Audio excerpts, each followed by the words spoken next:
Solo dile: no aguanto más. Ay, no puedo más. Pero ahora entiendo que este dolor va a producir en mí un peso de gloria y me enseñará cosas que de otro modo no hubiese aprendido. Gime, llora delante del Señor y dile: Señor, aquí estoy. Aquí va mi corazón. No me ha quedado nada, pero si puedes hacer algo con mi nada, sabes, yo te estaría agradecido. Está bien si no quieres cambiar mi circunstancia. Solo ayúdame a verte en medio de la tempestad, a sentirte que nuestra relación no se ha minado, ni requebrajado, ni dolido.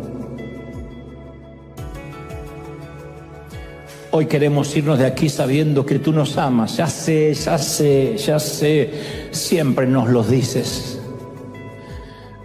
Pero me gustaría sentirme más cerca de ti que nunca. Porque entiendo que esta enfermedad no significa que me ames menos o que me falte fe o que en su defecto haya hecho algo que no te agradó. Ni la escasez económica, ni la familia disfuncional. Soy de los pocos privilegiados que no son parte de esta generación de cristal que solo te busca en las promesas como si fueras una galleta de la fortuna. Somos de los pocos privilegiados que valoramos el proceso y vemos al Señor en el proceso. Vemos al Señor en el proceso. Vamos. Mira al Señor en la tormenta. Cuando pases por las aguas, no te negarán. Cuando pases por el fuego, no te quemarás, ni la llama arderá en ti. Pero no me pidas, Daniel, Sadrach, Mesach, Abednego, que apague el horno. Vas a ir al horno y yo caminaré contigo ahí. Y verán mi gloria. Porque esto que atraviesas no es porque pecaste o tus padres pecaron o porque lo heredaste. Es para la gloria de Dios. Tiene propósito a futuro. Bendigo a los que están sufriendo, bendigo a los que duelen. Porque el propósito nos trae una revelación que no había antes. Porque el propósito nos revela, nos confirma, nos lleva a un nivel diferente. Y cada uno de nosotros sufre de manera distinta. Cuidado, Hay que aprender a concederle a los demás el tiempo, la forma, el espacio que cada uno necesita, porque las estructuras emocionales son diferentes. Hay gente que de un luto en 24 horas está listo y hay otros que le lleva años procesarlo. Y no son más débiles en la fe ni menos espirituales. Dios nos hizo así, con diferentes estructuras emocionales. Él dijo: yo soy el Dios de Abraham, el Dios de Isaac, el Dios de Jacob. Nunca dijo: yo soy el Dios de Abraham, Isaac y Jacob. Dijo: yo soy el mismo Dios, diferente trato para cada quien. Conociendo tus limitaciones, mis limitaciones, nuestros adjetivos, calificativos, nuestras debilidades. Hace poco alguien me decía: mira, me podés dar todas las explicaciones que quieras, pero no va a hacer que me duela menos. Y es verdad. Yo te digo más. Si queremos saber dónde y en qué área nos va a usar Dios, los que dicen: yo no sé cuál es mi ministerio, hay que prestarle atención a nuestro dolor. ¿Qué nos está doliendo? Porque eso es lo que nos da un posgrado en empatía. Solo podemos ayudar a los demás y escucharlos sin juzgarlos en los aspectos que hemos sufrido. Si no la pasamos, mejor cerrar la jeta. Si vives en tu matrimonio siempre feliz y tu esposo es Charles Ingalls, no te pongas a dar consejo a una pareja rota. Aunque digas: pero ¿cómo no? Si yo soy la más autorizada, la menos o el menos autorizado. Porque no sabes. No le digas a una mamá, vamos, supere la muerte de su hijo, ya va a tener otro, si nunca se te murió uno. Porque vas a sonar desalmado, desalmada, torpe e imbécil. El hecho de que Jesús haya venido a la tierra donde sufrió y murió no elimina el dolor de nuestras vidas, pero sí muestra que Dios no se sentó de brazos cruzados a observarnos cómo sufrimos. Él se transformó en uno de nosotros. De hecho, todas nuestras preguntas acerca de Dios y del sufrimiento deberían filtrarse, pasarse a través del tamiz de lo que conocemos de Jesús. Ni una vez Jesús dijo, aguántate el hambre, trágate tu aflicción. Cuando su amigo Lázaro murió, lloró. Presionó la piel lacerada del leproso. Sintió las lágrimas de la mujer pecadora que lloró. Inclinó su oído al clamor de los hambrientos. Detuvo su trabajo para atender el clamor de una mamá. Él no retrocedió, no corrió, no se aisló ante el dolor. No pasó por este mundo como un personaje de Marvel. No es el Capitán América, dentro de una burbuja y predicó desde una isla desierta o libre de dolor. Él tomó de su propia medicina, jugó con nuestras reglas. Y cuando finalmente Jesús mismo se enfrentó al sufrimiento, reaccionó como todos nosotros hubiésemos reaccionado. Trató de esquivarlo, no dijo, me encanta el dolor. 3 veces preguntó si había otra manera. No había otra. Y entonces Jesús sintió esa sensación del abandono que todos sufrimos. Padre, ¿por qué me has desamparado? No está mal que nos sintamos así. O sea, Dios no nos dio palabras, teorías, doctrinas sobre el dolor. Se dio a sí mismo una filosofía y una doctrina que no podría explicar cosas difíciles, pero al darse a sí mismo Él tiene el poder de cambiarlas. La historia de Jesús promete el cambio. Dios no estaba observando allá arriba los hechos trágicos maquinados aquí abajo. Dios entiende perfectamente nuestro dolor. Y el escritor de los Hebreos en capítulo 4:15 afirma, porque no tenemos un sumo sacerdote incapaz de no entender nuestras debilidades y nuestros dolores, sino que tenemos uno que sufrió y fue tentado de la misma manera que nosotros. Tenemos a alguien empático. Alguien tiene que aplaudir por la empatía de nuestro Señor, ¿sí o no? Jesús comprende nuestro dolor y nuestras lágrimas se transforman en sus lágrimas. No estamos abandonados, no estamos solos. Alguien tendría que decir amén, ¿sí o no? No hay ni uno de nosotros que no sufra, ya sea porque tiene secretos que le avergüenzan, miedos que lo debiliten, enfermedades agobiantes.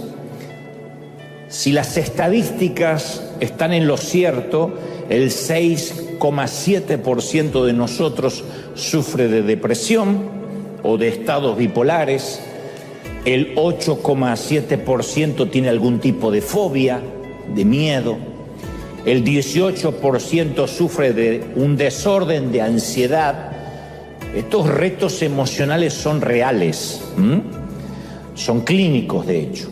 Y todo empezó en el jardín del Edén con una decisión pecaminosa y las consecuencias iniciales en aquel primer día fueron el dolor de parto, el sudor para producir alimentos y la implicancia de todo eso es el dolor en todas sus fases, físico, emocional, espiritual.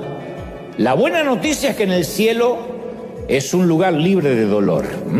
Pero entre aquí y allá, entre aquí y la eternidad, el dolor está garantizado. Garantizado. Y ese es un viaje que en algún momento todos tenemos que hacer, si acaso no lo hemos hecho ya. Vive lo suficiente y conocerás en alguna ocasión el viaje del dolor o en varias ocasiones. Tarde o temprano el dolor o el sufrimiento en alguna de sus formas nos va a encontrar. Y cuando llega, no tenemos que tratar de eludirlo, sino todo lo contrario. Todas las tragedias son dolorosas, independientemente de la edad cronológica, pero siempre nos van a interpelar y nos dirán cosas como ¿y dónde está Dios? ¿Cómo Dios lo permite? De hecho, hay gente que no piensa en Dios durante años, ni se acuerda de Dios. A lo sumo va a la iglesia para una boda, para una confirmación, un bautismo. De repente, cuando se enfrentan al sufrimiento, arremeten contra Dios llenos de odio y llenos de preguntas. ¿Dónde está Dios? El Dios que a lo mejor no buscan nunca en la vida. El Dios que los estadounidenses se acordaron en el 9/11, el fatídico día en que las torres cayeron por un atentado terrorista y que todo el mundo abarrotó las iglesias. Ese Dios que recurrentemente llega a las mentes cuando las cosas se ponen feas, es el Dios que muchos suelen insultar y enojarse. ¿Dónde está Dios? Es que claro, después del dolor, la duda es un acto reflejo. Todos, cuando nos llega el dolor, inmediatamente estamos inmersos en la duda.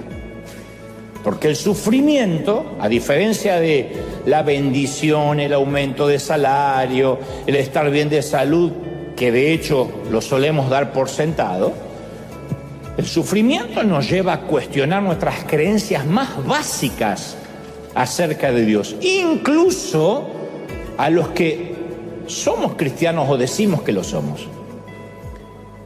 Y los ateos o los inconversos o los agnósticos preguntan, ¿existe Dios? Nosotros decimos, claro que sí. Y si existe, ¿por qué permite una cosa tan espantosa? ¿Dios no lo podría impedir? Entonces, cuando golpea, insisto, no podemos dejar de preguntarnos qué es lo que Dios está tratando de decirnos mediante, puede ser una simple faringitis o alergia de nuestro niño o la muerte repentina de un ser querido. Porque uno también se hace preguntas no solo entre las grandes macro tragedias. A veces una enfermedad que llega a nuestro hogar y pone a nuestro niño en cama nos hace decir, Señor, pero tú no nos cubrías, tú no nos bendecías, tú no dijiste que cuidabas nuestra salud. Y nos preguntamos, ¿hay algún mensaje específico para nosotros o encriptado? Un mensaje que no logro descifrar. Entonces, yo no creo que Dios necesariamente esté tratándonos de decir algo específico cuando algo nos duele. Porque el dolor y el sufrimiento son parte integrante de nuestro planeta y los cristianos nunca Dios nos prometió que estaríamos exentos. La vida va a doler. Cuanto más rápido lo asumas, mejor, menos frustración. La vida duele. La vida va a doler.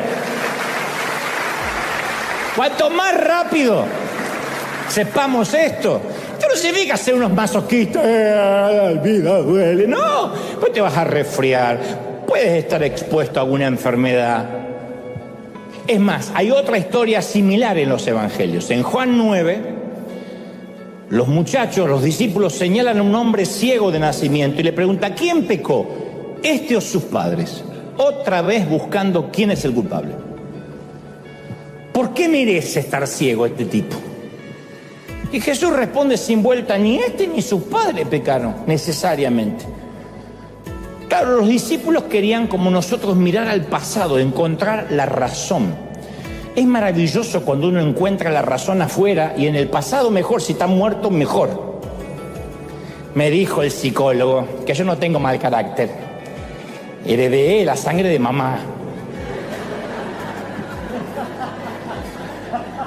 ¿Qué está la muerta andando por adentro? No, no es así. Uno quiere buscar culpable para decir, yo no tengo mal carácter, lo que pasa es que lo heredé. No soy alcohólico, lo que pasa es que mi abuelo tomaba mucho. Bueno, esto pasa igual. Y Jesús redirecciona la atención, apunta hacia el futuro en cuanto al ciego y responde con otra pregunta. Dice, ¿con qué propósito es ciego? Les está diciendo, no. Él tiene un propósito para ser ciego, no es un tema de pecado.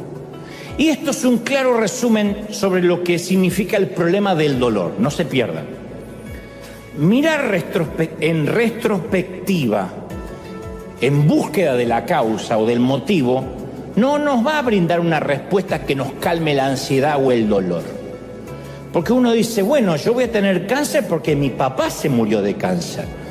Yo voy a tener diabetes porque toda mi familia era un terrón de azúcar.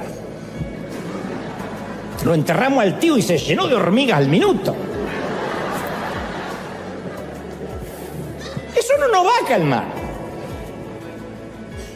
Pero Jesús dice, no busquen atrás, plantea la esperanza del futuro, que incluso el sufrimiento puede ser redimido, transformado. Él dijo, este es ciego para la gloria de Dios. O sea, es la esencia de la promesa de Romanos 8:28. Y sabemos que los que aman a Dios, todas las cosas, todas, no algunas, todas, les ayudan para bien. Esto es, los que conforme a su propósito son llamados. ¿Me siguen? En el ámbito cristiano hemos cometido dos grandes errores. El primer error es cuando le atribuimos todo el sufrimiento a Dios, considerándolo como un castigo.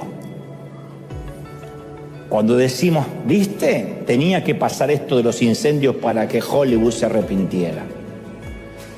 Y entonces los pobres hispanos que le estamos construyendo las casas y los estamos amueblando, que quedaron sin nada, ¿por qué pagaron el pato los pobres? ¿Por qué no se le quemó la casa a Jim Carrey, no a este querido de Guanajuato? ¿Por qué? Entonces uno no puede, bueno, es el efecto colateral. Cuando Dios tiene una bomba, algunos mueren. ¿De verdad? No es el Pentágono, es Dios.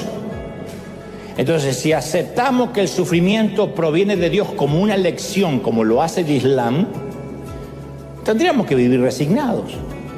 El polio, el HIV, la malaria, la peste bubónica, el cáncer, la fiebre amarilla, la peste negra allá hace siglos, el COVID.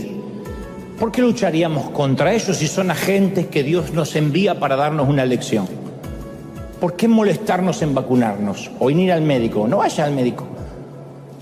Yo provengo de una congregación donde ir al médico era falta de fe. Iban al médico igual, pero ya en ambulancia. Y el que lo atendía era el forense, pero era falta de fe. Porque hay gente que se hace colonoscopía, revisión de próstata, chequeos anuales. Si lo que Dios manda hay que aceptarlo.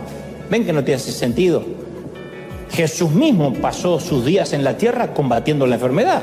Nunca dejó entrever que había que resignarse, no luchar. Los cristianos, más que nadie, tenemos el derecho y la obligación de luchar contra el sufrimiento humano. El que crea lo contrario debe releer el Buen Samaritano. Tenemos que ayudar, tenemos que bendecir, sanar las heridas. Ese es el primer error, creer que las cosas vienen porque Dios las mandó. Segundo error, consiste justamente en lo opuesto, están las antípodas. Suponer que una vida con Dios no incluye el sufrimiento. Eso es lo peor, es la más popular, la creencia más popular. Ahí es cuando algunos sienten que Dios les falló en el contrato. Cuando sienten que ese contrato unilateral, porque Dios no lo firmó, en todo caso fue una declaración del apóstol, del pastor y que lo creíste, pero Dios no lo dijo. Algunos creen que ese contrato fue quebrantado. Entonces nos encontramos con gente que escribe, de hecho, en las redes y dice, yo no entiendo, nunca dejé de diezmar, nunca me dejé de congregar y ahora me pasa esto, mi hija se va de casa, quedó embarazada siendo soltera y el novio no se quiere hacer cargo, cuando yo jamás dejé de servir a Dios. Entonces la mayoría creemos que tenemos un contrato contractual con Dios. Yo prometo ser una persona decente, buena, sembrar, ofrendar y a cambio Dios va a salvar a mi hijo, va a sanar a mi esposa y cuidará de mi trabajo y tendrá a mi suegra sin papeles del otro lado de la frontera. O deportada en el mejor de los casos. Señor Trump quisiera denunciar a alguien. Entonces cuando Dios no satisface sus expectativas, se frustran y ¿qué vamos? Al reclamo, al mostrador de reclamo para clientes. Ahora, ¿cuántos regresan a los hogares en sus sillas de ruedas, preguntándose apesadumbrado por qué su fe no alcanzó? ¿Cuánta gente fuimos, enfermos a una noche de milagro y regresamos enfermos, o peor, porque tomamos frío? Y uno dice, Dios me ama menos, me está faltando fe, y vienen las cargas de culpa. Y sí, es que no proclamaste, que no decretaste, hiciste un pacto, ¿cuánto diezmaste? Peor todavía, había que pagar. Y nos olvidamos que todos tenemos ojos que eventualmente necesitan lentes, y eso de alguna forma es una enfermedad progresiva. Huesos que se pueden fracturar y a medida que pasan los años se fractura más fácil.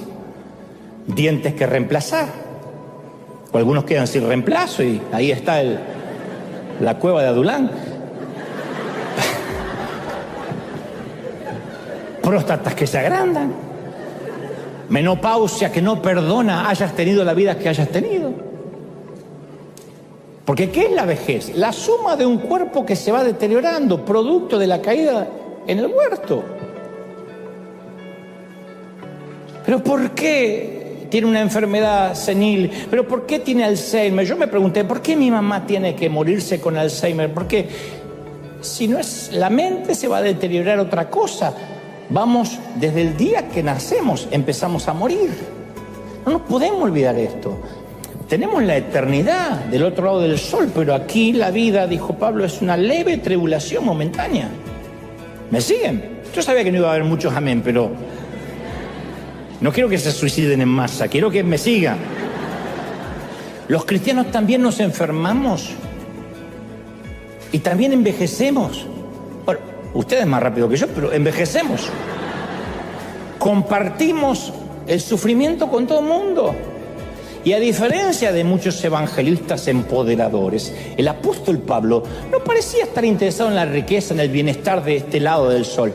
Le dijo a Timoteo, su hijo espiritual, en el capítulo 3 y el versículo 12, le dijo, asimismo serás perseguido, serás afligido, y esto les pasará a todos aquellos que quieran llevar una vida piadosa con Cristo Jesús. ¿Quién quedaría en la iglesia si dijéramos, Señor, quién quiere hacer un pacto de afligirse para Él? ¿Cuántos quieren tribulación?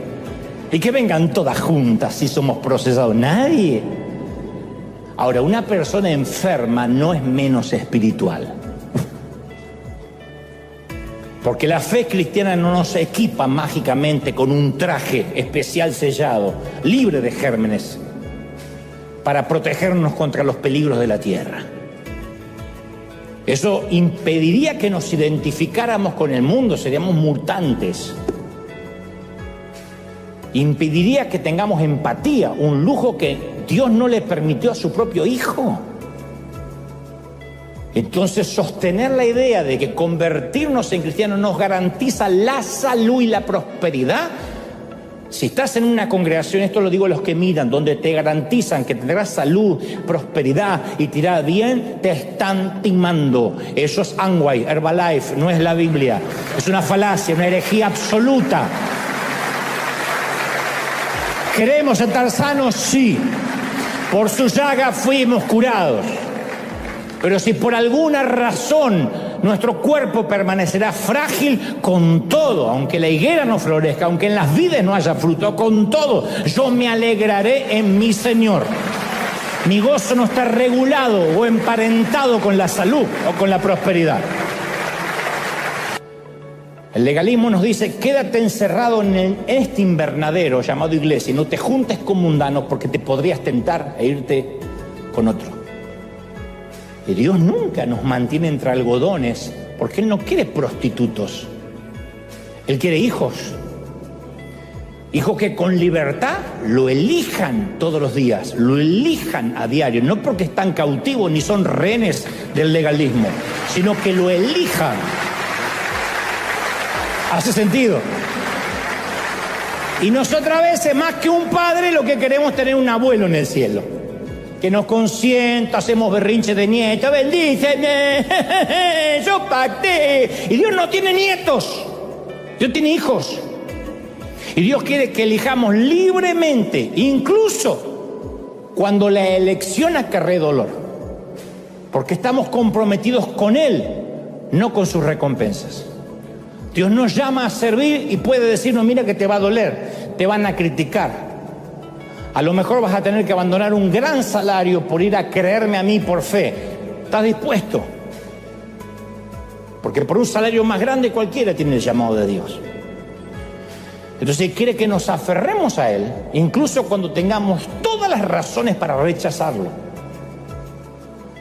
Satanás fue ante Dios con la acusación de que sus hijos realmente no eran libres. Mentira, no son libres. Y su gran pregunta fue, dime, Job, ¿te sirve porque le has dado una vida cómoda? ¿O seguirá siendo fiel este tipo en el dolor? Déjame probar si es realmente libre, si te ama en libertad. Porque cualquiera, con tantos hijos, próspero, con tanto ganado, cualquiera que es el Elon Musk del momento te ama. Deja que lo dejes sin nada y veamos si te elige. Mis queridos, sin el dolor nos volveríamos a lastimar una y otra vez. El dolor es un gran profesor de teología, es el mejor seminario. Muéstrame a un predicador que ha pasado por dolor y te mostraré a alguien que no habla de un escritorio, de empoderamientos baratos, sino que te habla de un hombre, desde el lugar del proceso. Y por alguna razón dice, este tipo tiene razón, esta mujer tiene razón, porque se nota que ha vivido. El dolor es el mejor entrenador en cualquiera de las disciplinas. Es un eficaz docente. Es el faro que nos avisa desde la orilla que hay un riesgo inminente del cual podemos chocar contra los arrecifes. Y si decidimos escondernos en la bodega como polizones, no vamos a solucionar el problema ni vamos a crecer nunca. Y muy a menudo y con frecuencia Dios utiliza el dolor para hacernos crecer, madurar. A través del dolor es cuando decidimos cambiar situaciones. El otro día decía un psicólogo, cambiamos y crecemos. Cuando el mantenernos igual duele más que el dolor del cambio. Hay gente que pesa los dos dolores. ¿Me quedo donde estoy y sigo con este dolor?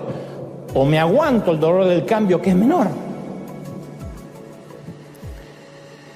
Hay dolores que son crónicos porque queremos. El dolor del cambio es menos que aguantarse ese dolor. Pero nos negamos a tomar decisiones, nos negamos a cambiar. Cuando somos chiquititos todos tenemos una barrera defensiva que Dios nos regala contra el dolor. Es uno de los grandes regalos del Señor. Si un niño experimenta el abuso sexual, emocional, Dios le regala algo que se llama la negación, que es un mecanismo de supervivencia. Uno lo borra.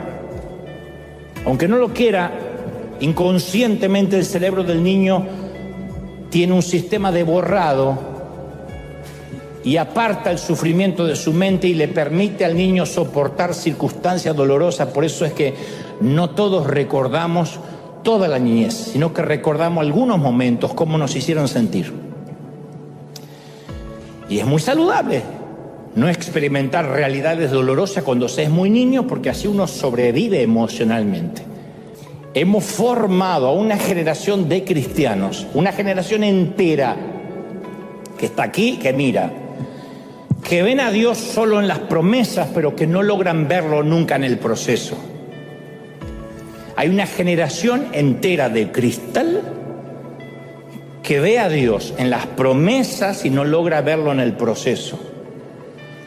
Entonces vienen el domingo al templo y escuchan las promesas, pero luego no están listos para entender que de lunes a sábado van a vivir el proceso, aunque hayan proclamado la promesa. Es una generación completa que no conoce a Dios realmente. Se ha levantado, como en los tiempos de Israel, una generación que no conoce el proceso de Dios. Cuando no conoce el proceso de Dios, tampoco hay temor de Dios. Cuando no hay temor de Dios,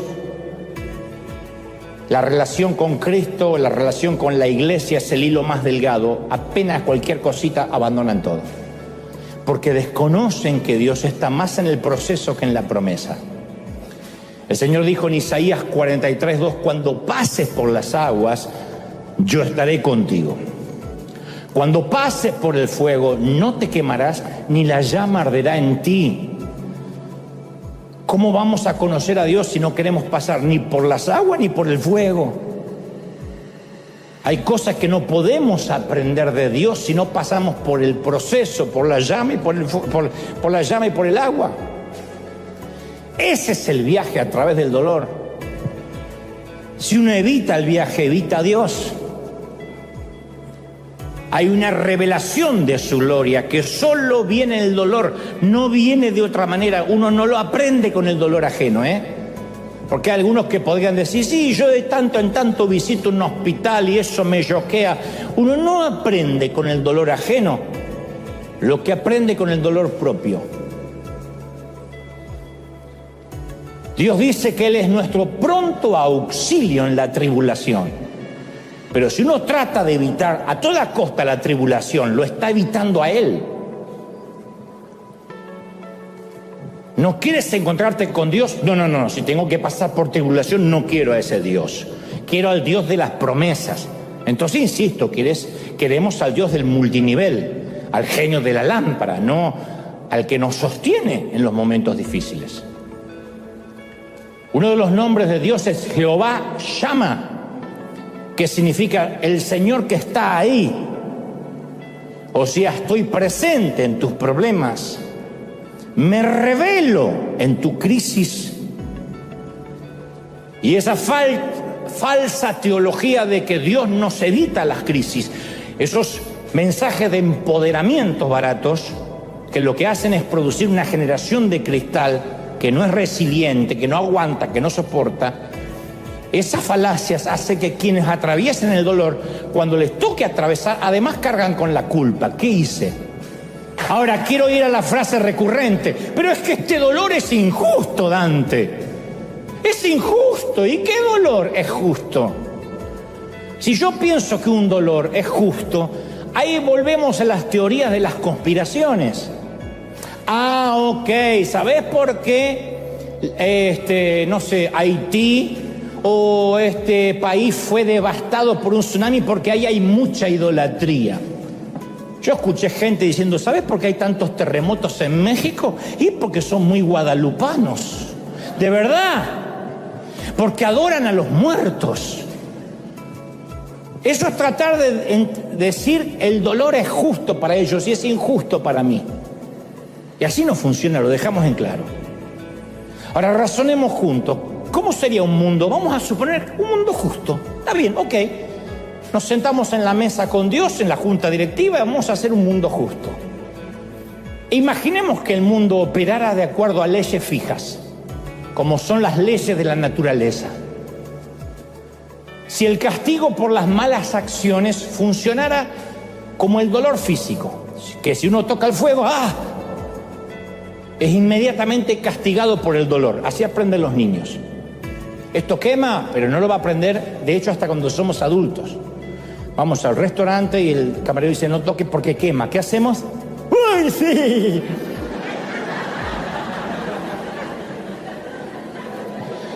Imaginemos un mundo justo, que castigue el pecado de manera rápida e instantánea y acertada. Extiende la mano para robar y recibes una descarga eléctrica. Tratas de tener sexo promiscuo, ¡pum!, te quedas impotente o se te cae algo.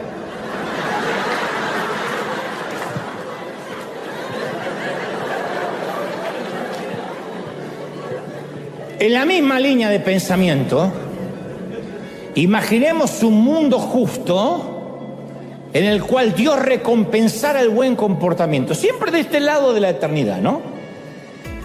Sé honesto con la declaración de impuesto al IRS, AFIP, Hacienda, allá en casa, y Dios te dará salud eterna. Nunca te vas a enfermar porque eres honesto con el IRS. Seríamos como una foca amaestrada o un lobo marino que recibe un pescado. No podemos negar que este universo paralelo tiene su atractivo, porque por fin reinaría la justicia y la equidad, y el que sufre es porque está pagando algo. Pero hay un gran problema con este mundo tan ordenado y porque Dios no lo permite. Primero, porque no representa nada lo que Dios quiere hacer aquí. Lo que Dios quiere de nosotros es un amor sin interés, tal como todos queremos que sea el verdadero amor.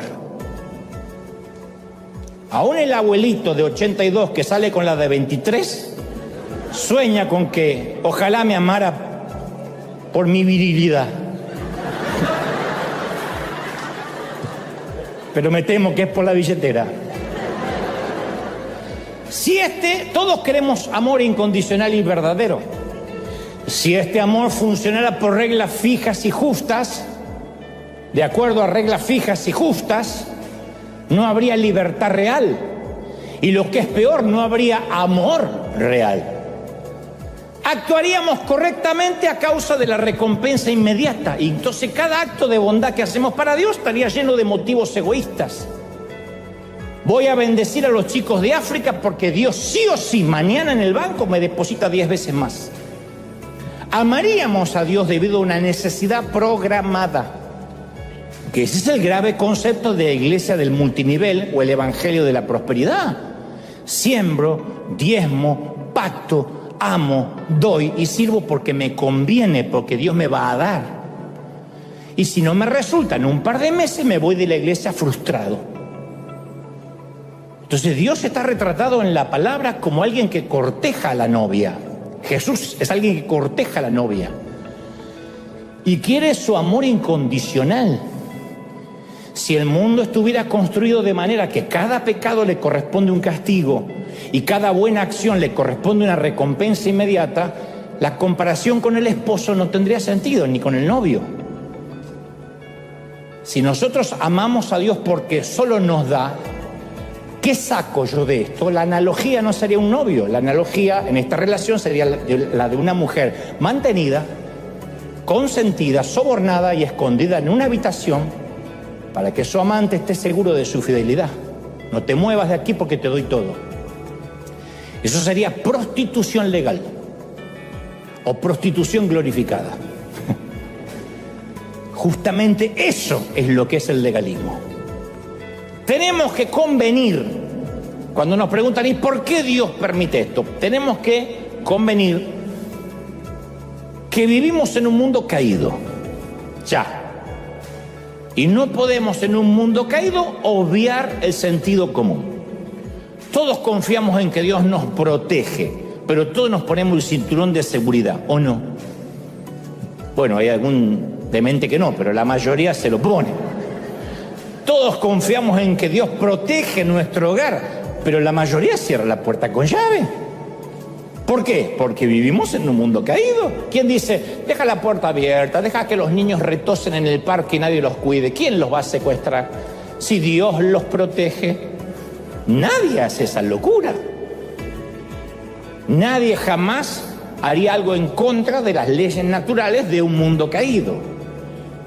A veces nos hacemos preguntas tales como, a ver, lo que yo no entiendo es, entiendo que vivimos en un mundo caído, pero soy cristiano y no entiendo que si había 2.000 autos que conducían por la ruta, por el freeway, decimos acá, bajo la lluvia, ¿por qué el auto de mi hijo era el que tenía que derrapar por la banquina y costarle la vida? Si había otros 2.000 autos, ¿cómo funciona esa suerte de lotería? A ver, este es un problema coronario que enferma, me dijo el doctor, a una persona entre 100. ¿Por qué justo le tocó a mi esposo? Si yo hago las cosas bien para Dios y de hecho le sirvo. ¿Por qué mi papá tenía que estar entre las víctimas del COVID cuando sobrevivió tanta gente al virus?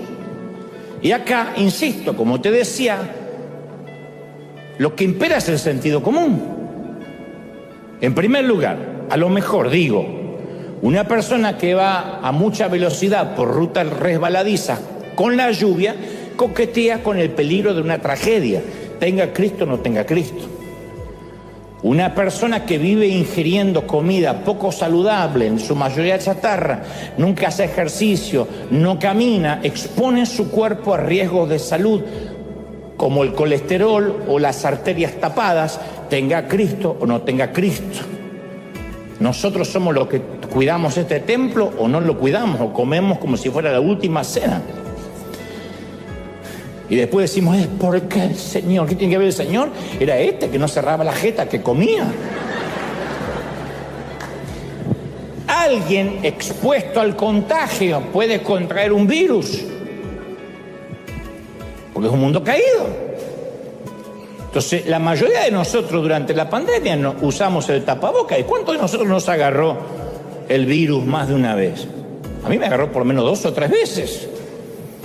Y yo podría decir, pero ¿cómo, Señor? Si yo te estoy predicando, si yo te estoy sirviendo, si yo tomé las reglas de asepsia, si yo me cuidé, si me lavé las manos 70 veces, y bueno, me contagié. Yo fui criado en una congregación que se creía que si un cristiano consagrado atravesaba una enfermedad, una crisis financiera, ni te digo un divorcio, o un problema con los hijos, significaba que había un pecado oculto que tenía que confesar, alguna virgencita que tenía en un cajón. Íbamos a la casa y le hacíamos una redada. ¿En serio? A ver, ¿qué hay? ¿Qué es esto? Ay, no, es una virgencita, pero yo ya no la adoro. Esta es la causa de la enfermedad. Y ya la tiramos. Después íbamos al cuarto de los niños y veíamos que tenía un póster de Spider-Man, o de aquel entonces, quién sabe cuál era el superhéroe. ¿Qué es esto? Esto es idolatría, hermana. Por esta idolatría usted le agarró el cáncer y arrancamos el póster. ¡Una locura! El Ku Klux Klan éramos. Porque si no se arrepentía de nada, le quemábamos la casa. Y tratábamos de ver qué era lo que le había abierto puertas al diablo, dejándola, soslayando otra vez la idea, o implicando que si uno se enferma, uno sufre, o uno tiene problemas familiares porque le abrió necesariamente una puerta al diablo. Ahora, yo no digo que no haya alguien que vaya a consultar brujos, que se meta en esos sitios que traen consecuencias. Yo digo al cristiano que no, pobrecito, lo más lejano que fue el Chapulín Colorado, lo más satánico que hizo. Pero ahí cae el popular, algo habrás hecho. Vamos a descubrir qué hiciste. Entonces, uno sufre y encima viene la culpa. Justo necesitábamos esperanzas y nos ofrecen una dosis helada de culpa y duda. Y nos castigan a través del púlpito. Esos que están sufriendo, que abandonaron a Dios, que le abrieron puertas al diablo. Entonces uno dice, encima que tengo cáncer, estoy endemoniado. Yo he conocido a líderes que predicaban esto, hasta que ellos mismos se infartaron o terminaron internados, o tenían que ocultar la depresión, o sus propios hijos se divorciaron, que los ponían como grandes ejemplos. Mis hijos, los siervos del Señor, que van a heredar el ministerio, y después se le divorciaron, eran unos canallas, unos sinvergüenzas, y no lo pudieron explicar.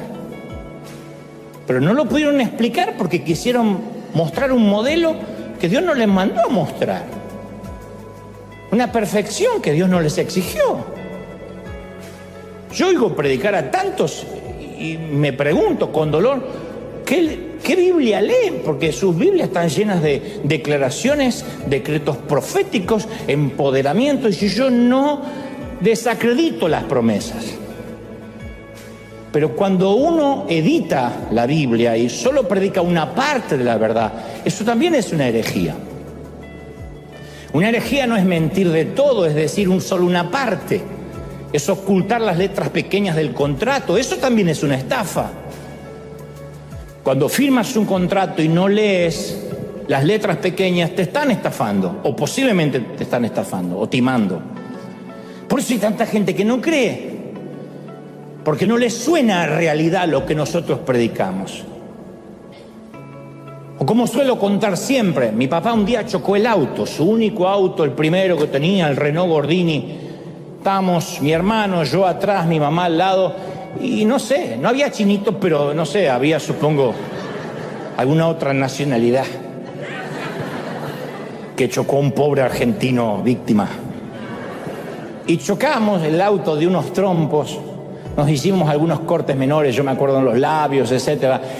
Y mi padre decía, no sé qué pasó, y mientras que bajaba aturdido, mi madre gritaba, ¡eso nos pasó por salir sin oración, viejo! ¡Salimos sin orar, viejo! Mi mamá no la ahorcó a mi mamá porque Dios es grande.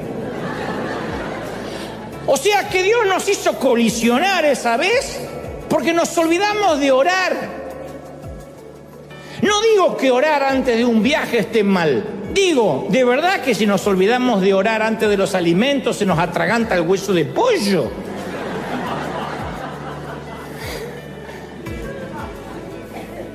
Y ahí es cuando Jesús pasa de ser Dios a ser un amuleto de la suerte. Como hacen los jugadores de fútbol, que algunos hacen así, otros agarran el mismo calzón que no se cambian hace 4 mundiales, y el otro agarra la Biblia, lo mismo. Entonces uno tiene que entender que es ridículo, a partir de Jesús, que alguien predique debe estar sufriendo a raíz de un pecado que cometió, porque Jesús no pecó y sintió dolor. Entonces nunca nos prometió, sino sí reclamaríamos, con la jurisprudencia le reclamaríamos a Dios. Nunca Dios nos prometió que los tornados iban a dejar de pie nuestra casa y iba a arrasar todo en el camino y nuestra casa no se iba a tocar. Iba a arrasar la casa de los vecinos paganos menos la nuestra. Nunca nos prometió que los microbios de los virus abandonarían los cuerpos cristianos. Nunca.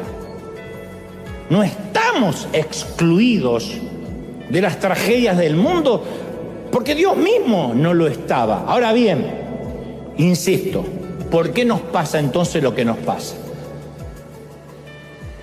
Es peligroso y ni siquiera es bíblico que nos torturemos tratando de encontrar un mensaje de Dios en cada dolor. Es peligroso. ¿Por qué Dios hizo que mi papá se enfermara o mi mamá se enfermara? Es peligroso tratar de buscar un mensaje divino, un rema en eso. El mensaje podría ser sencillamente que vivimos en un mundo con leyes establecidas como todos los demás. El grave problema es que algunos cristianos, especialmente nosotros los hispanos, creemos que la prosperidad material es la señal inequívoca que Dios nos está bendiciendo. Y percibimos la escasez, porque venimos de ahí, la mayoría, percibimos el dolor como una señal de la desaprobación de Dios. Lo mismo sucede con la sanidad. Le damos mérito a los que han sido sanados milagrosamente, los mostramos en televisión, decimos que la sanidad está disponible para todos, solo tienes que reclamarla. Y yo de ninguna manera estoy subestimando la maravilla de la sanidad divina, nunca. Mi mamá fue sanada milagrosamente de cáncer y Dios me la regaló 40 años más. Pero el énfasis moderno de la sanidad milagrosa tiene el efecto secundario o colateral de hacer que aquellos que no son sanados se sientan como si Dios los pasó por alto o no los amara tanto como el que sí fue sanado. ¿Me sigue, sí o no? En una noche de milagros, el que tira las muletas se lleva todos los aplausos. El dolor es un lenguaje que no podemos dejar de oír ni lo ignoramos. Podemos dejar la Biblia en la mesa de luz semanas sin tocarla porque Netflix ocupó ese lugar. Podemos ignorar los deseos, los sueños, las puertas abiertas, las sutiles invitaciones de Dios y podemos ignorar hasta el sermón del domingo. Salir de acá y olvidarse. Pero el dolor, el sufrimiento no lo podemos ignorar. Es el lenguaje más difícil de discernir, pero es un lenguaje de amor del Señor. De manera que no podemos fingir que el dolor no existe. Está bien que no estemos bien. Hay momentos en la vida que está bien que no estemos bien. Está bien que una embarazada los últimos meses no pueda ni dormir y se tenga que poner de costado con 8 almohadones. Está bien, porque si no, no es normal. Está bien que la embarazada se le hincen los pies así y se llene de agua. Está bien no estar bien, porque eso es parir. Y admitir el dolor es el primer paso en el proceso de sanar. Cuando nos damos permiso para llorar, permiso que la iglesia nos negó por años, permiso para procesar el dolor. Cuando no nos damos permiso, la herida va a permanecer abierta. Es tapar con un apósito una herida infectada. Entonces llorar, dolerse, llorar con los que lloran, es parte del proceso de sanación. Es un antiséptico emocional que limpia la herida.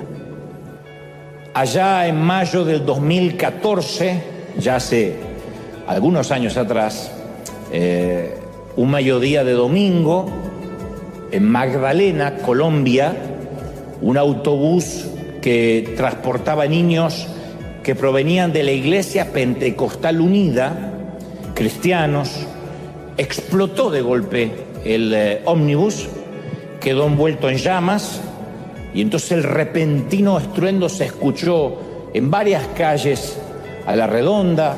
Entonces fue una noticia que dio la vuelta al mundo. Los testigos dijeron que los niños entre 2 y 12 años murieron calcinados sin que nadie los pudiera ayudar. Solo los mayorcitos saltaron como pudieron con el vehículo que estaba en llamas, obviamente, y muchos de ellos sufrieron quemaduras graves, los que sobrevivieron, los pocos que sobrevivieron, porque el saldo fatal fue la muerte de 32 niños y otros 18 que quedaron con heridas graves. Esto es apenas un ejemplo de los cientos, de los miles que hay de tragedias que incluyen niños, ancianos o todo tipo de gente inocente. La primera reacción que se nos viene a la mente, estoy convencido que se nos viene eso a todos, es ¿y por qué eso no le pasó a un grupo de adultos que iba rumbo al casino, por ejemplo? O a narcotraficantes, o a gente adulta que iba a organizar una orgía, por ejemplo. ¿Por qué a niños? ¿Por qué a niños que provenían de una iglesia cristiana, que venían de un campamento, de adorar, de buscar al Señor? Imagínense las preguntas de los papis, que dijeron: voy a mandar a mi hijo a que se eduque, a que crezca, que Dios le hable. Y estas son preguntas que también nos hacemos respecto a la devastación de los incendios de California, a un tsunami en Indonesia, donde mueren cientos, una tragedia aérea, ya sea en Alaska, Birmania, Etiopía, en Washington. Aún así, una tragedia como esta, en un autobús escolar, nos hace hacernos preguntas intrincadas. Es como cuando nos enteramos que un niño entra a un colegio con un arma y le cambia la vida a un montón de familias para siempre. ¿Por qué niños inocentes merecen una espantosa muerte en la ruta? No se suele hablar mucho esto tras los púlpitos, es un tema como que se evita. Pero todo el mundo dice: ¿qué? ¿Acaso Dios está tratando de decirnos algo? Cuando esto ocurre, ¿nos tenemos que alegrar de verdad? Digo, alegrarnos desde el punto de vista apocalíptico, el Señor está a la puerta, son los últimos tiempos. Pero estas tragedias han ocurrido desde que la humanidad es humanidad. ¿Qué es lo que está tratándonos de decir Dios? Es una advertencia a los padres de esos chicos, a los amigos. ¿Será que Dios baja? Vamos a razonar un poco de manera hereje. ¿Será que Dios baja, suelta unos cables eléctricos cerca del combustible, o en su defecto manda a un ángel a que lo haga, y Dios después observa mientras explota? ¿Será que Dios agarra o toma un mapa de California y marca el recorrido de un incendio? Esta casa sí, que esta familia lo pierda todo, pero no toquemos la casa de al lado, que muera el abuelo, pero no el ricachón de la vuelta. O sea, ¿será que Dios programa la tierra como un videojuego? Como un videogame, experimentando con mareas, con tragedias, con incendios, con tsunamis, con huracanes. ¿Es así como Dios premia o castiga a nosotros, sus víctimas indefensas, que ante esos desastres naturales, por ejemplo, no nos podemos ni defender? Claro, cuando yo digo estas preguntas de esta manera, yo sé que no soy políticamente correcto. Debo ser el único predicador que se plantea estas preguntas en público y suenan como un sacrilegio, como una profanación. Pero a diario miles de ateos se preguntan eso, e incluso muchísimos cristianos nos hacemos las mismas preguntas. Y nos vamos a tener que enfrentar a preguntas de seres queridos que nos dicen: a ver, tanto que vas a la iglesia, y tu Dios, ¿cómo permitió tamaña tragedia? Porque no es lo mismo, insisto, que nos enteramos que ocurra una tragedia y mueren adultos, que estén involucrados niños, abuelitos. Todas las tragedias son dolorosas, independientemente de la edad cronológica. Pero siempre nos van a interpelar y nos dirán cosas como: ¿y dónde está Dios? ¿Cómo Dios lo permite? De hecho, hay gente que no piensa en Dios durante años, ni se acuerda de Dios. A lo sumo va a la iglesia para una boda, para una confirmación, un bautismo. De repente, cuando se enfrentan al sufrimiento, arremeten contra Dios llenos de odio y llenos de preguntas: ¿dónde está Dios? Conoceréis la verdad y la verdad os hará libres. Y esta es la verdad. Y por eso se siente esta sensación de libertad. Es mejor que arrojar muletas. Posiblemente esta sea la mañana de los milagros más grandiosos que jamás se ocurrieron en River. Porque cadenas se caen, cautividades se deshacen. Sistemas de creencias se pudren. Y el Señor nos confirma: yo nunca te he dejado pequeño, nunca te he soltado la mano, no me he dado por vencido contigo. Yo no me he rendido contigo, dice el Señor, ni por tus pecados, ni por tus errores, ni por tus equívocos. Yo no me he rendido contigo. He aquí te cercaré con espinos, dice la Biblia en Oseas. Y cuando sientan los espinos dirá: mejor volveré a mi casa con mi amado, porque allí no me faltaba el sustento, ni el pan, ni el afecto, ni el cariño. Y entonces, Gomer, te traeré de regreso a casa. Y yo ahora estoy sintiendo que hay mucha gente entre espinos. Y el mensaje de Dios es un mensaje de amor. Te amo demasiado como para dejarte perder, para dejarte alejar. Te amo demasiado como para que no me importes. Y te he cercado, he puesto muros, paredes con las que vas a sentir que no puedes atravesar, pero no quiero que te alejes. Aún en tu dolor, me dice el Señor, que te diga: estás en un ambiente controlado. Tú crees que te apartaste de mí, pero te tengo controlado, dice el Señor. La promesa de mis ángeles también son para ti. No dejaré que tu pie tropiece en piedra. Duele, la vida duele, las aflicciones duelen. Bienvenido a la vida real. Pero yo te sostengo, dice el Señor. No estás solo. Yo bendigo tus noches, bendigo tus mañanas. Impresionante. Todos. Presencia del Espíritu sopla. Más. ¡Wow! Todos. La gloria del Espíritu está aquí moviéndose de un modo como pocas veces ha ocurrido. Yo pocas veces sentí lo que estoy sintiendo ahora. Es impresionante. Más. Sana. Toca heridas. Cicatriza. Presencia del Espíritu. Más. Oh. Te amamos, Señor. Nos quedaríamos horas, pero tenemos otro servicio y gente pugnando para entrar. Padre, bendigo a estos tus hijos. Dios te bendiga en tu entrada, tu salida, tu acostarte, tu levantarte. Celebra al Señor de señores. Que tengas un bendecido día. ¡Chao, gente! A portarse bien, a disfrutar. Coman rico, duerman. Nos vemos el domingo que viene. Chao. Como te ama el Señor. Por misericordia y por gracia estamos donde estamos. Y la gracia nos alcanzó a las 5 de la tarde. La gracia nos alcanzó cuando todo el mundo nos había hecho a un lado, ¿o no? Pero claro, nos gusta considerarnos obreros responsables.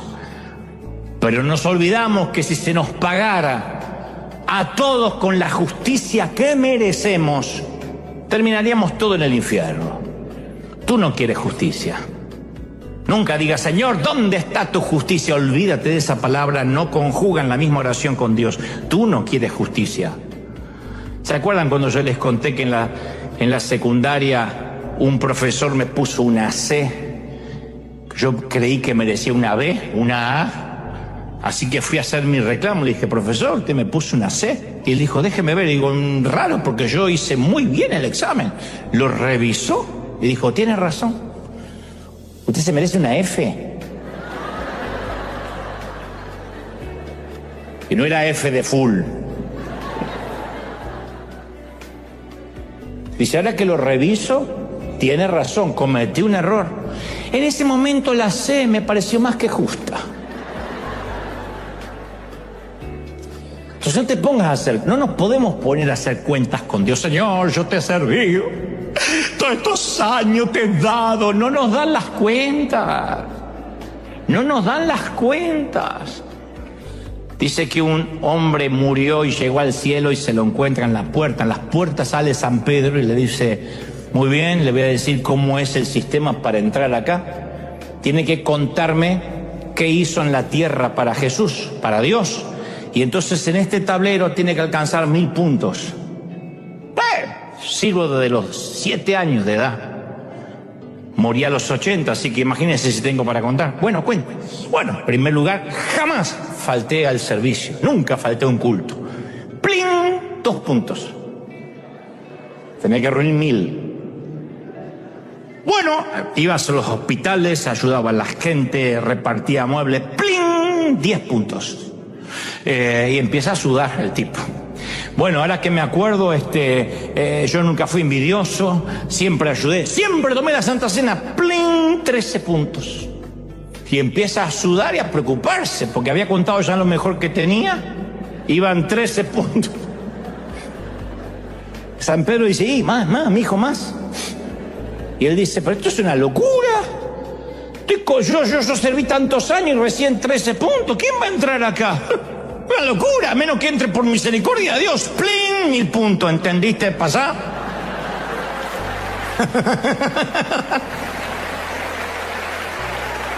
Entra en el reino de tu Señor. Pero tristemente el término espiritual suele ser utilizado por nosotros para describir a personas que leen la Biblia todo el día, que nunca se enojan, que viven orando, que viven ayunando. Decimos, qué espiritual que es esa persona. Lo que hizo que Jesús terminara en una cruz fue su idea disparatada que la gente común, corriente, rota, quebrada y arruinada también podía ser santa. Lo que enloqueció a los enemigos de Jesús fue la aceptación de Cristo, de que la gente imperfecta y rota podía ser santa. Esa fue la implicación chocante del ministerio de Jesús, que cualquiera podía ser espiritual. Hace unos días alguien me escribió, debo reconocer que tu prédica estuvo buena, Dante, pero me choca que Dios use un tipo como tú, porque no reflejas la sana doctrina. Lástima, eres un buen orador, pero no reflejas la sana doctrina. ¿Quién sabe por qué no la reflejo, no? Pero siempre hay gente que no le importa que el ciego vea si fue sanado en sábado. Es escandaloso a quien Dios decide usar cuando se supone que hay mejores que podría usar. La espiritualidad no es una fórmula, es una relación. La espiritualidad no tiene que ver con la competencia, tiene que ver con la intimidad. La espiritualidad no tiene que ver con la perfección, tiene que ver con la conexión. Aceptar la realidad de nuestras vidas quebradas, defectuosa, es el comienzo de la verdadera espiritualidad. Este soy. Lo cierto es que la gracia de Dios está abierta, nos guste o no nos guste, está abierta para todos. para todos. El perdón es abierto para todos.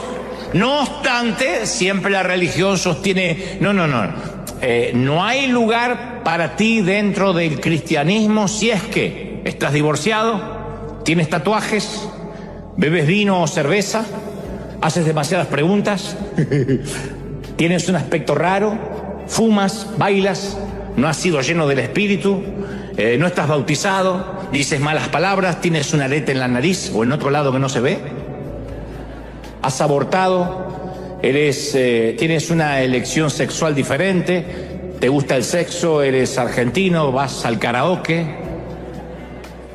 vas a votar por Kamala Harris. Entonces, el régimen de la religión prefiere, cuando hablo de la religión es la religión organizada, prefiere siempre un evangelio marxista, bolchevique, soviético, norcoreano, castrista, comunista, que nos quiere decir cómo tenemos que vivir. Y en ocasiones, la iglesia, cuando hablo de la iglesia hablo de la gente, no del edificio, cultiva sus propios dictadores. Los más graves en la historia y los memoriosos deben recordar a Jim Jones, que mató a decenas de personas envenenándolas, su pastor, David Koresh, que los incendió, quienes entienden demasiado bien a veces cómo se manipula el poder devienen en estas tragedias. Y otros quizás no matan a sus seguidores, pero a veces los asfixian en el alma, diciéndoles lo que pueden hacer, cómo se tienen que vestir, qué música escuchar, hasta con quiénes se tienen o se deben casar. Yo conocí congregaciones, y me consta porque he viajado mucho, donde los miembros solteros tienen que pedirle que el pastor autorice su noviazgo. O sea, el pastor le tiene que gustar la chica para el muchacho o el muchacho para la chica. O un profeta o un anciano tiene que decir, siento de Dios que ella es para ti. Después, si te salió mal, andar a reclamarle al diácono que no le va a importar. Pero es una locura. Entonces, jóvenes que están esperando, no la bendición, la autorización pastoral. Ahora, en el siglo XXI, a veces la iglesia toma prestado los instrumentos de manipulación que después fueron perfeccionando los políticos. Por eso ese mismo régimen religioso a veces implica tener muchas actividades en la iglesia, porque así se cuida la santidad o se cuida la salvación, es lo que nos dicen. Y es muy difícil, yo digo siempre, confundir nuestra vitalidad espiritual con nuestra actividad espiritual. No todos los que hacen algo para Dios están vivos. No todos los que sirven tienen una vida espiritual real. Y nosotros solemos calificar inconscientemente nuestra espiritualidad según lo que hacemos. Cuán seguido venimos a la iglesia, cuán seguido servimos en la iglesia. Hay mucha gente viéndome ahora desde distintas partes del mundo que dicen, cuando yo no sirvo me siento inútil, me siento lejos de Dios. Porque tiene que ver nuestra vida cristiana, según nos enseñaron, a cuántos servicios asistimos, a cuántos estudios bíblicos vamos durante la semana. Y el apóstol Pablo, en cambio, muestra una marcada diferencia con esa forma de pensar. Él le escribe a la iglesia de Corinto y dice la carta en 2 de Corintios 11:3, pero temo que, así como la serpiente engañó a Eva con su astucia, de alguna manera ustedes puedan ser desviados de la sencillez que significa seguir a Cristo. Son palabras fuertes, porque él dice, cuidado que con astucia el enemigo no te complique el evangelio. Mira que Cristo vino a simplificarlo. Simplificarlo no es libertinaje, hablaré de eso en un momento. Vivir un evangelio simple no es hago lo que se me da la regalada gana y nadie me dice nada, no. Significa de que es sencillo. Un pecador que se arrepiente recibe la salvación, la gracia, el perdón y, como dijimos el domingo pasado, una y otra vez las veces que sea necesario. Su gracia y su misericordia no se agotan. ¿Lo creemos de verdad, sí o no? Es sencillo. Los líderes religiosos de la época de Jesús estaban muy seguros de estar en lo correcto. Estaban convencidos que Jesús era un rebelde que agitaba las multitudes. Ellos no tenían dudas. Su sentido de la sana doctrina hizo que el odio, la calumnia, la acusación y hasta la muerte de cruz fuera aceptable. Y en cada uno de nosotros, porque yo sé que algunos están diciendo, conozco mucha gente así, que bien que le va a venir. En cada uno de nosotros hay un fariseo esperando crecer. Yo siempre digo, no critiques a un argentino porque todos tienen un argentino dormido adentro. Yo he visto mexicanos orgullosos, salvadoreños orgullosos, he visto chapines con pechito de paloma, los argentinos, así que no vayan a creer que el orgullo es un pecado que compró el argentino, lo tienen todos. Bueno, en la misma línea de relato, todos tenemos un fariseo esperando salir. Por eso, lamentablemente, como un vino muy caro, muy fino, que es derramado en una jarra llena de agua, el mensaje de gracia traído por Jesús quedó diluido en la vasija de la iglesia. Juan 1:17 dice, pues la ley por medio de Moisés fue dada, la ley mosaica, ¿no? El decálogo, entre otras cosas, además de otras leyes. Pero la gracia y la verdad vinieron por medio de Jesucristo. La gracia, la época de la gracia no tiene nada que ver con la época de la ley. La dispensación de la gracia no tiene nada que ver con la dispensación de la ley. Yo crecí en una iglesia, y no digo esto con resentimiento, sino con el afán de haber conocido la cárcel y de regresar ahí para abrir esas compuertas. Yo crecí en una congregación con su propio orden de normas, que no teníamos nada que envidiarle a los judíos ortodoxos. Decíamos, nosotros no vivimos en la ley, pero teníamos otras leyes. Desde el fútbol, yo recuerdo mensajes completos contra el fútbol, 22 endemoniados siguiendo la cabeza del diablo. Era así. Y te agarraba una culpa. Entonces, cuando ganaba Argentina, pecabas y veías. Cuando ganaba Colombia, decías, no, me voy a mantener en santidad y no voy a ver. Desde la vestimenta. Además te ponían dentro de la congregación a diáconos, a ujieres, que eran los policías de la moda ajena, ¿no? Medían las faldas, medían los pantalones, desde la música, qué se podía, qué no se podía oír, desde la televisión, a ver si las mujeres podían usar pantalones o no. Era un montón de normas que las había que cumplir. Estábamos tan pendientes en eso que costaba mucho tener una relación con Dios, porque era cuidar de no meter la pata, era un montón de leyes. Pablo dijo a los Corintios en la segunda carta, capítulo 2, versículo 15, dice, porque somos aroma fragante de Cristo, entre los que se salvan y entre los que se pierden. O sea, el aroma no cambia. Para los perdidos y para los salvados somos un aroma fragante. Pero nosotros en aquel entonces, cuando yo era pequeño, recuerdo que despedíamos cualquier olor, menos el aroma de Cristo y el aroma de la gracia. Era un aroma pútrido, un aroma de legalismo, de juzgar. No había un aroma agradable. No hay nada más bonito cuando alguien huele bien. No cuando es too much, que se tiró el frasco de perfume encima.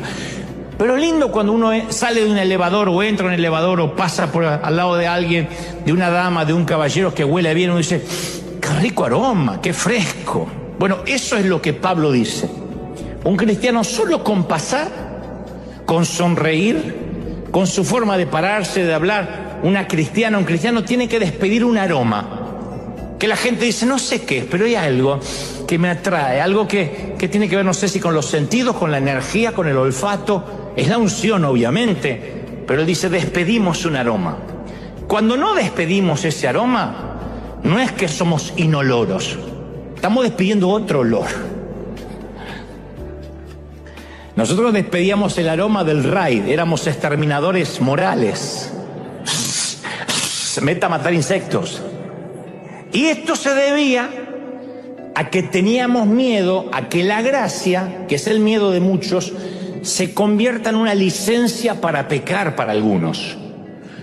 ¡Ah, qué lindo! Me congrego en River porque ahí no te exigen nada, ahí se puede hacer de todo. El otro día el pastor dijo que se puede tomar cerveza, y dijo que se puede fumar, y dijo que hay gente que está buscando esa licencia. La Biblia da licencia para todos, para el que lee las Escrituras sin el discernimiento del Espíritu. La Biblia te da licencia hasta para matar. La Biblia te da licencia hasta para suicidarte. A ver qué me sale. Y fue y se ahorcó. Ok. O sea, y hay gente que repite cosas que ni están en la Biblia. Como dice la palabra, esfuérzate que te ayudaré. Suponías capítulo 4, ¿a dónde? No.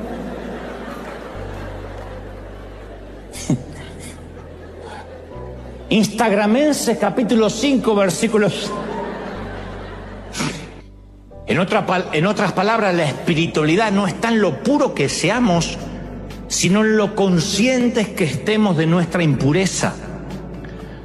Yo me doy cuenta cuando una mujer o un hombre es de oración, porque el primer sentimiento que tiene es de acercarse más a la luz y ver lo mucho que le falta.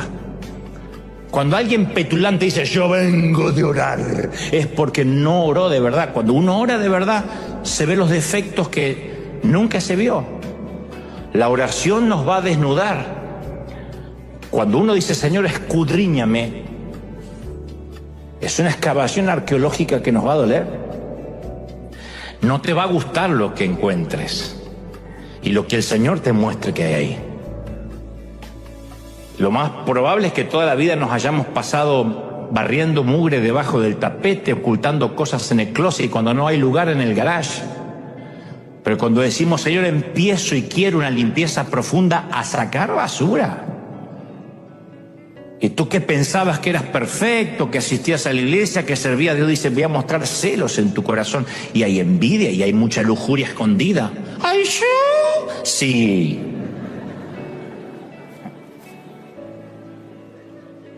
Ahora, ¿por qué el Señor saca esa mugre? ¿Para que nos sintamos acusados? No.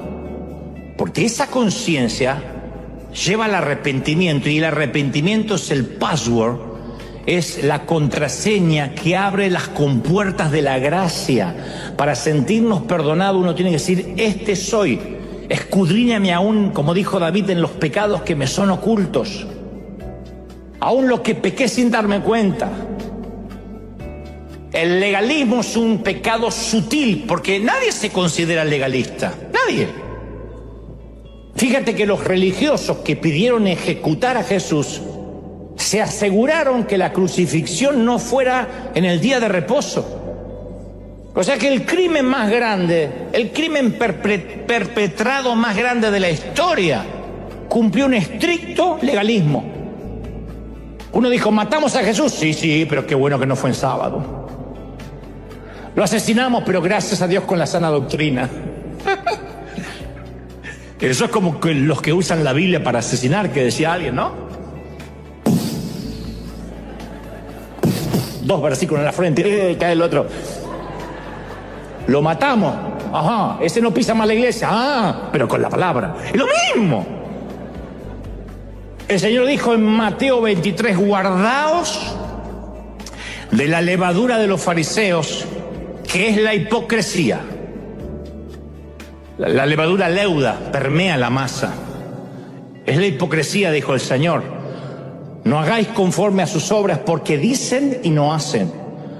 Entonces la gracia puede cubrir cualquier pecado, incluyendo el asesinato, la infidelidad, la traición y el beso a la suegra. Cualquiera.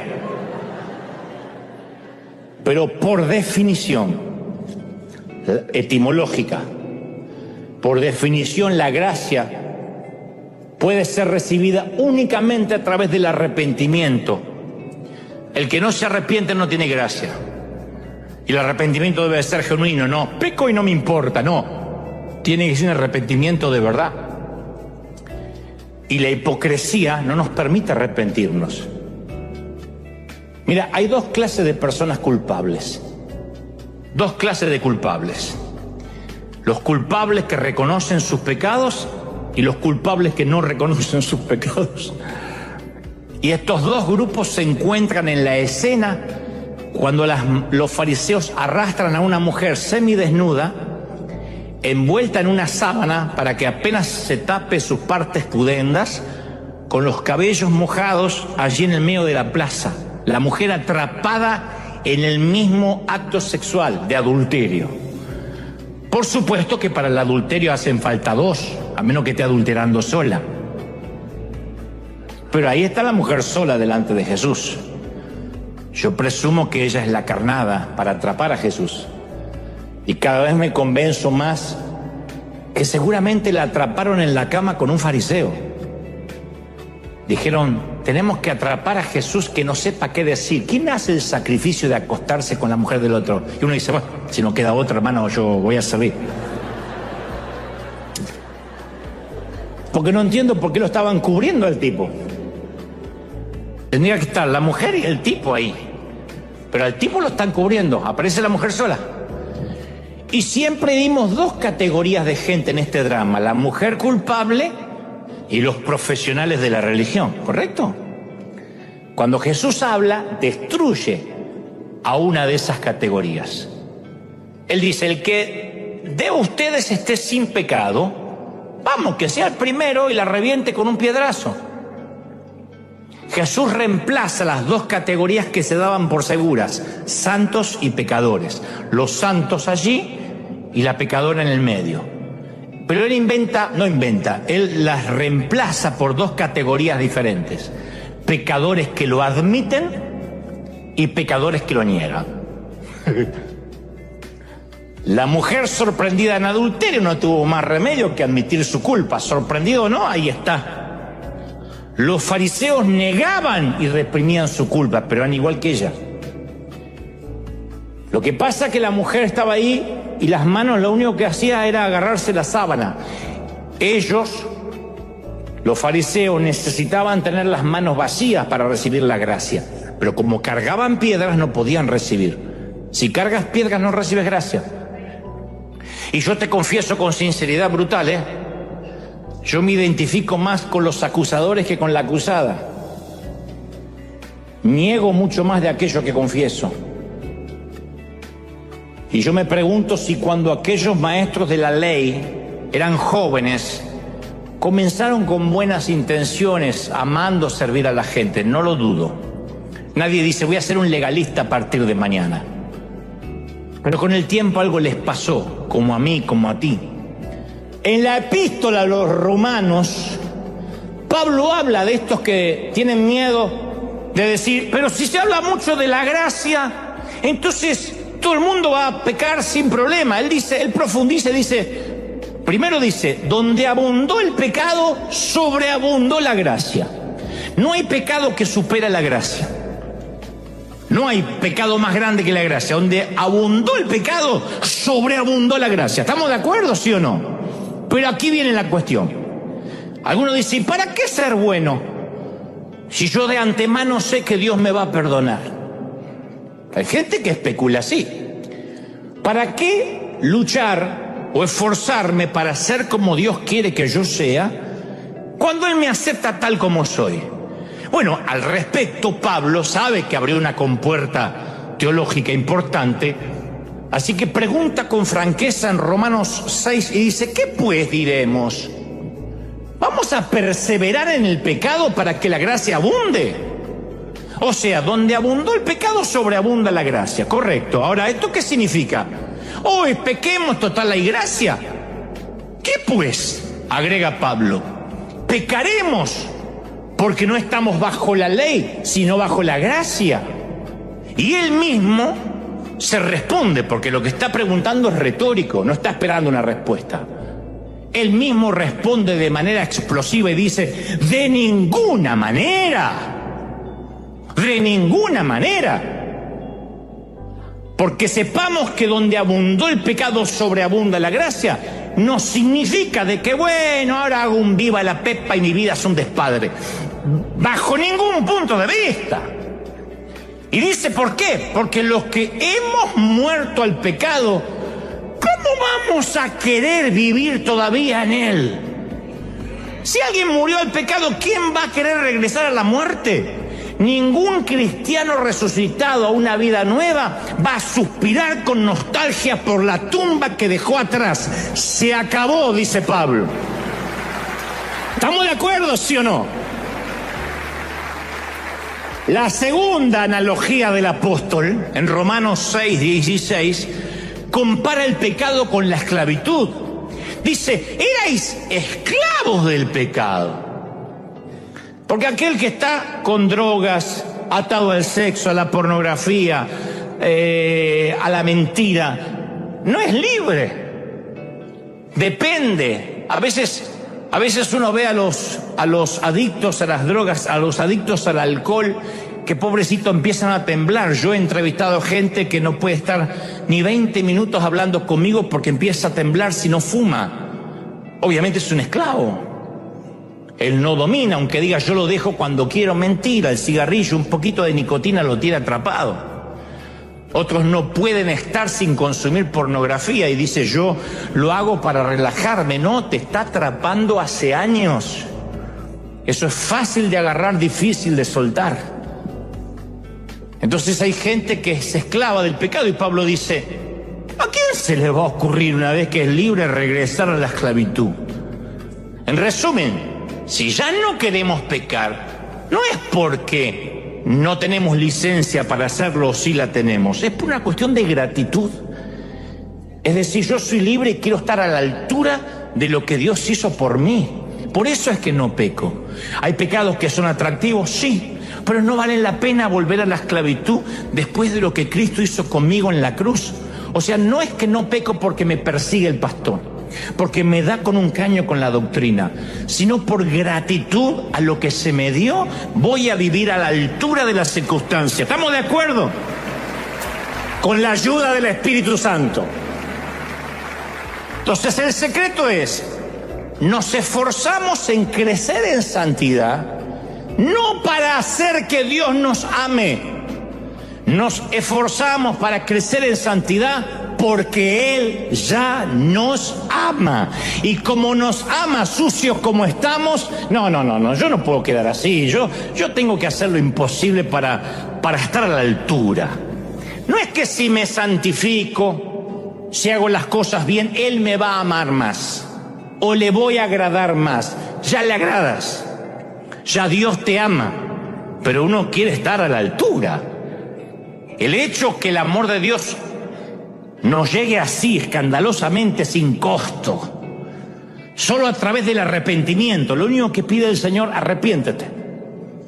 Eso va en contra de nuestros instintos, porque el fundamento de todas las instituciones es la falta de gracia, es la justicia. La justicia, los gobiernos, los jueces, los gobiernos, las líneas aéreas, los bancos, no pueden gestionarse sobre la base de la gracia. ¿Quién va al banco y dice, arruiné mi crédito, me darían otra tarjeta, la otra la hice pomada? Ay, sí, la gracia de Chase está sobre usted. No pasa.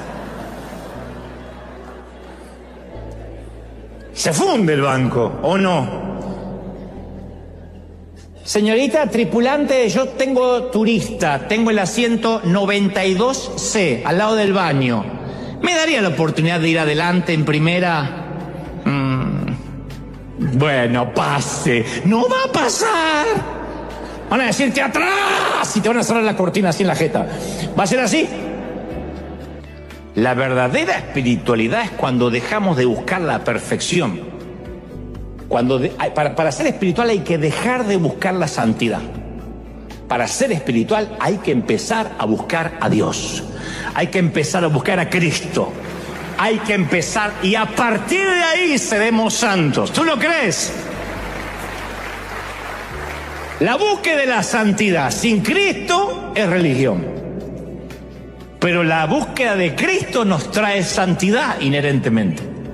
Mira la Biblia. La Biblia está llena de gente desordenada, lo digo siempre. Los autores bíblicos nunca editaron los defectos de sus héroes. Y aquí hay asesinos, adúlteros, maníacos, depresivos. En un momento eran amables, santos, al momento siguiente eran tiranos. inseguros, mentalmente inestables, descreídos, arteros, taimados, maliciosos, rencorosos, argentinos. Y los personajes del Nuevo Testamento no eran mejores, ¿eh?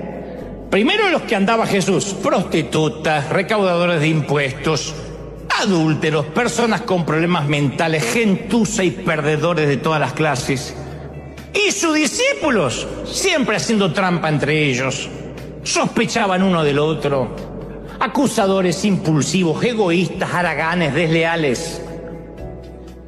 Entonces nos apartamos de la verdadera vida espiritual cuando nos negamos en ir a Dios tal como somos y decidimos esperar a ser santos para recién acudir a Dios. Ese es el problema. Porque así nos dicen. ¿Cuántas veces nos dijeron: así Dios no te puede usar? Uy, qué frase. Esa es muy parecida a algo habrás hecho. Algo habrás hecho a mí no me pegó tanto como así Dios no te puede usar. Tienes que arreglar tu vida porque así Dios no te puede usar. Ni siquiera puedes tomar Santa Cena, ¿eh? Hay gente que la tomó así, se le atragantó el pan acá, la tuvieron que sacar, muerta. Así Dios no te puede usar. Entonces uno se autosantificaba para que Dios te pudiera usar. Y algunos de nosotros creemos que hasta que no elijamos la correcta manera de vivir, no vamos a ser elegidos. Hasta que no ordenemos el desorden, Jesús no va a querer tener nada que ver con nosotros. Pero es justamente lo opuesto. Hasta que no reconozcamos que somos un desorden, Jesús no va a tener nada que ver con nosotros. Una vez que reconozcamos lo poco dignos que somos, lo poco atractivos que somos, lo perdidos que estamos, es cuando Jesús se va a acercar a nosotros para bendecirnos, para santificarnos. Ama a los rotos. Alguien tiene que decir amén. Toda la palabra dice que Jesús ama a los perdidos, prefiere a los perdidos más que a los encontrados. Dejó las 99 para buscar esa una. A los perdedores antes que los ganadores. Samuel, no te confundas. Yo no miro lo que la gente mira. Yo veo el corazón, yo miro el corazón. A los rotos en lugar de los enteros. A los desordenados antes que los ordenados. A los discapacitados antes que los capaces.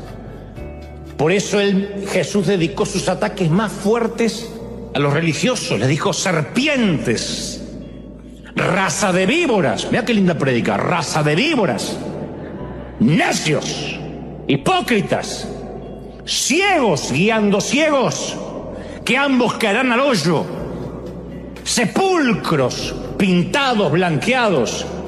Esto va para el que dice: ay, así no hablaría Jesús. Los que creen que Jesús habla así como un hombre amanerado, bienaventurados los pobres.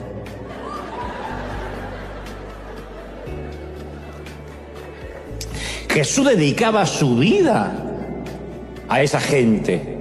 Y los fariseos, al revés, dedicaban su vida a entregar sus diezmos exactos, obedecían hasta la ley más diminuta de la Torá. Pero la manera en que Jesús hablaba a esa gente demuestra lo venenoso que puede ser el legalismo. Y los menciono porque ese veneno es una amenaza tan grande hoy en el siglo XXI como en el siglo I. El veneno no ha cambiado. Es el mismo cianuro, mata igual. Los religiosos de ahora no tienen los rulitos acá, ni andan con togas, pero visten trajes de diseño, pero siguen envenenando igual. Jesús relató otra parábola, que es más ofensiva, más discriminatoria, elitista, ridícula y que causa mucho enojo hasta el día de hoy. La habrán escuchado muchas veces, te la voy a repetir. Una mañana temprano, el dueño de un campo le dice a su capataz que contrate a algunos hombres para trabajar en su viñedo y conviene un precio, un denario. A medida, vamos a suponer que son el día $100, el tipo podía pagar eso. A medida que el día va pasando, contrata más trabajadores. prometiéndoles lo mismo, ser justo con la paga. Contrata trabajadores a las 9 de la mañana, al mediodía, a las 3, y contrata gente que estaba en la plaza desempleada a las 5 de la tarde, dice el Señor. Al final de ese día, no pasó otro día, el capataz, siguiendo las instrucciones del dueño del campo, le paga a los trabajadores por orden, comenzando por los últimos en ser contratados. Los que vinieron a las 5 de la tarde, que habrán trabajado, ¿qué? Hasta las 6, 1 hora. Los que llegaron tarde, que habían trabajado 1 hora, recibieron un denario. Los que trabajaron más tiempo pensaron que ellos iban a recibir más. Si estos vagos parásitos trabajaron 1 hora y le están pagando $100 a nosotros, en vez de los 100 que nos dijeron, seguro que nos va a dar mínimo 800. No fue así. Todos recibieron la misma paga, tal como estaba convenido. No tenía un desfase hormonal el patrón. Tal como convino con todos, no importa cuánto trabajaron. Al día de hoy, a ese dueño del campo le harían una demanda laboral. Lo agarra la unión, lo liquida. Para otras partes del mundo le digo que es un sindicato. Al día de hoy un sindicato lo demanda. Este tipo estaría fuera de una sociedad democrática. Porque nosotros creemos ¿en qué? En la igualdad, en la justicia, en el derecho a recibir una paga equitativa, ¿sí o no? ¿Quién se deja explotar acá? Bueno, vinieron justo los explotados, pero yo sé que no. Tenemos leyes que nos protegen de empleadores arbitrarios, caprichosos e injustos, como el tipo este de la parábola. Hay leyes que nos protegen de este tipo de chupasangres. Lo que es todavía más perturbador en la historia es cómo explica Jesús esta parábola. Dice que el reino de Dios es como esto. ¿De verdad? Así es el reino de Dios, Sí. No, un minuto. Porque si hay un atributo de Dios en el que podemos confiar de manera inequívoca, es la justicia de Dios. Siempre decimos, ¿dónde está la justicia de Dios? Oh, Dios no es el eterno monitor de la justicia. La vida puede que no sea justa, pero caramba, Dios sí lo es. Pero de acuerdo a esta parábola, parece que en cuanto a la gracia no es justo. ¿Generoso? Sí. ¿Justo? No. ¿Equitativo? No. Esta es una historia muy injusta. Y Jesús nos da advertencia suficiente de que el reino de los cielos es muy injusto. Los últimos serán primeros. ¿A quién le gusta estar en la fila, así sea para donar sangre? Y viene alguien, buena, y se te cuela. ¿A cuánto le sale el demonio de adentro? ¡Ey! ¡Estoy de las 6 de la mañana! ¿Y qué dice el Señor? Los últimos serán primeros. Los últimos serán primeros. A ver, los últimos, pase. Y el que vino a las 10 de la mañana pasa así. Y decís, Señor, yo lo mato. Yo estoy de las 5. ¿Ven el sentido de justicia que todos tenemos? Tenemos que morir para vivir, ¿de verdad? A nosotros nos dijeron que hay que sobrevivir, que el más fuerte es el que es la ley del gallinero, el de más arriba ensucia al de más abajo. Si alguno nunca vio un gallinero y cómo duermen las gallinas, interiorícense. Pero está claro que el amor de Jesús es arbitrario, es parcial, causa perplejidad, es chocante, es injusto, ofende a los que van por la vida exigiendo justicia. Si nosotros hubiésemos comenzado a trabajar al amanecer, nos hubiésemos resentido, y con razón, con los que trabajaron 1 hora y cobraron lo mismo que nosotros. Está bien, si los quiere contratar, que los contrate, pero que no le pague lo mismo que a mí. Porque amar a todos suena lindo, siempre que ese amor no contradiga nuestro sentido de justicia. El amor de Dios puede ser muy injusto. Y lo agradecemos, Señor, gracias porque injustamente me amaste. Pero cuando esa misma injusticia incluye a otros, ahí nos molestamos. O la gracia fue buena para nosotros, pero después cuando la gracia es para otro,